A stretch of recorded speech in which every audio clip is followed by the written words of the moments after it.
There's a quote: everything is about sex, except sex.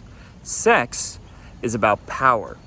And this quote has a lot of truth to it, and the better you understand it, the better you're going to be able to attract people into your life in a sexual way. The better you're going to be able to have influence on people when you understand that sex isn't just about the pleasure of the act itself. It's not just about the mechanical side of it. It's about something much deeper.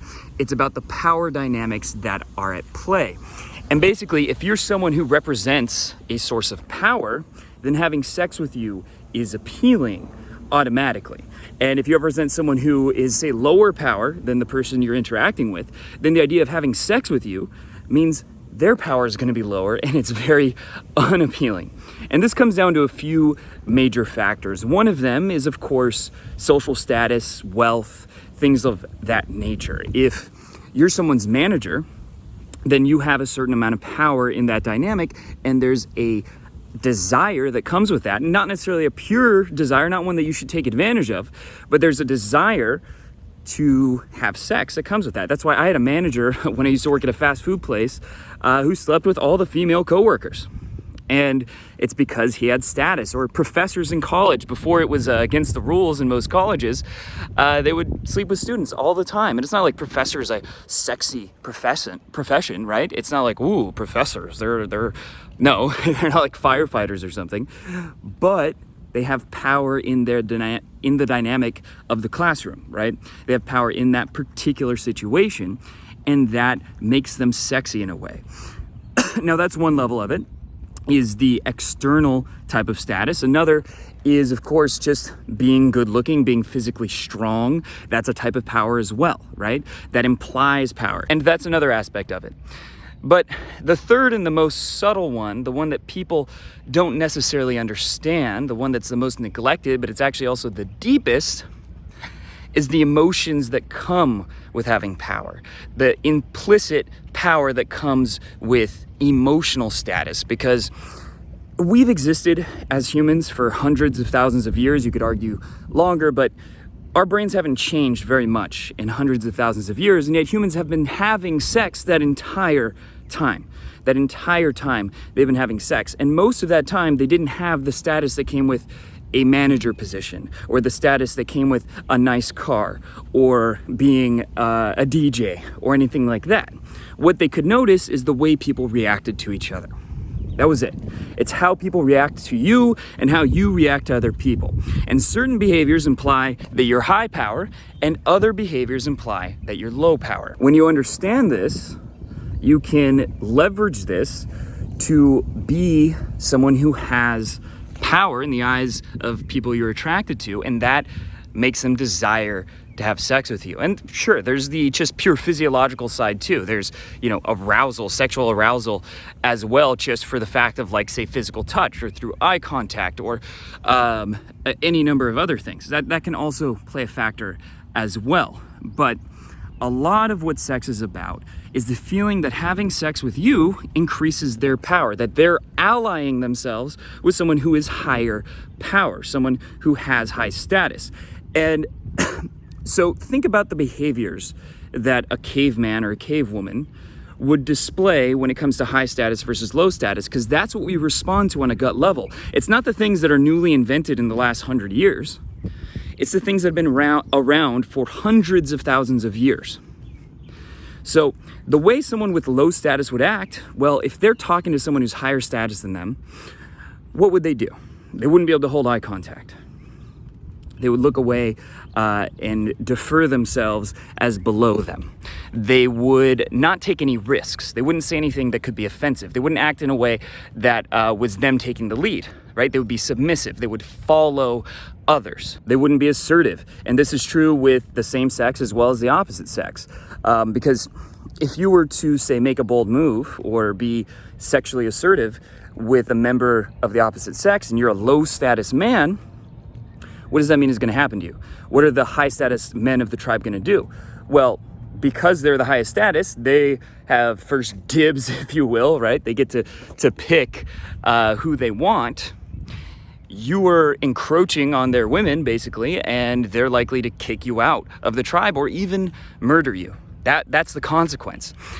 And that's why acting in a way that you have power is something that we have a very deep emotional negative reaction to. We don't want to do it. We feel a resistance to it because on a gut level, even approaching a girl, how hard is that? Most guys can't even do it unless they're drunk. They can't even approach a girl, or asking a girl out, or leaning in on a date for the kiss. It's all very anxiety provoking for most men because subconsciously they feel their low status. They feel they don't have power, and that if they were to do that and get caught, the high status men around them are going to ostracize them or kill them. That's what it is on a gut level, right? On a deeper level. So the cool thing though is that you can take actions that only someone with high status would take, like holding stronger eye contact, like speaking with a deeper voice, like approaching women. And every time you do that, you get evidence that maybe you are high status. Because what's not gonna happen is you're not gonna get ostracized, you're not gonna get killed. I mean, in most cases. None of those negative consequences that you imagined, her boyfriend's not gonna come over and beat you, they're very, very unlikely to happen. And you say to yourself, you know what? I must not be that low status, because if I was that low status, I wouldn't be able to get away with this. And this is true with interactions with other men as well. So every time you do something where you act in a way that's assertive, you say something that's a little risque, and as long as there are no serious negative repercussions, you show yourself it's not that big a deal. And to be fair, there can be situations where maybe you say something and it does offend someone, and then they react negatively, and then you feel like your status went down a little bit. That can happen as well. But that's how you learn to calibrate. You learn to, over time, say things that are a little bit out of your comfort zone, but that you can get away with. And then over time, you become more and more confident, and you get away with more and more. And overall, your feeling of having status goes up slowly but surely. It's not something that happens immediately. What happens is, over time, you learn to get away with things that most people couldn't get away with. Not doing anything to hurt anyone, hopefully, right? But doing things that are bold and confident, and that other people would be too shy to do. And as you do these things, your self-belief in your status gets higher, and then it becomes easier for you to say, hold stronger eye contact, or to speak with a more dominant kind of masculine tonality, for example, or to ask someone on a date without hesitance. And in a broader sense, to be at the cause in social interactions. You're the person that's causing other people to react to you more than you're reacting to them. And as that happens, people start to feel like you must have high status. They start to feel like you have power, like being with you means their power is going to increase. And that's where it comes down to everything is about sex, except sex. Sex is about power. Now, the way most people go about this is they try to develop power by making more money, by getting a better career. And look, being a manager at a restaurant, that can work, I suppose. Being a DJ, if you're famous enough, certainly will get you opportunities with women, countless opportunities, but the vast majority of people who try to become famous aren't gonna succeed. And dating your coworkers or your employees, obviously not always a very good idea. That has some serious risks, especially in today's age, because taking advantage of that kind of power dynamic is not, it's not allowed in most businesses, right? So that's what I wanted to explain, to get across to you, is that yes, sex is about power, but people's understanding of power is very surface level in most cases. They're not thinking about the deeper level of what it really means to have power, what humans really respond to. It's not something that is so tangible and logical as we think it is, because our brains are not mostly the logical, conscious part that we identify with.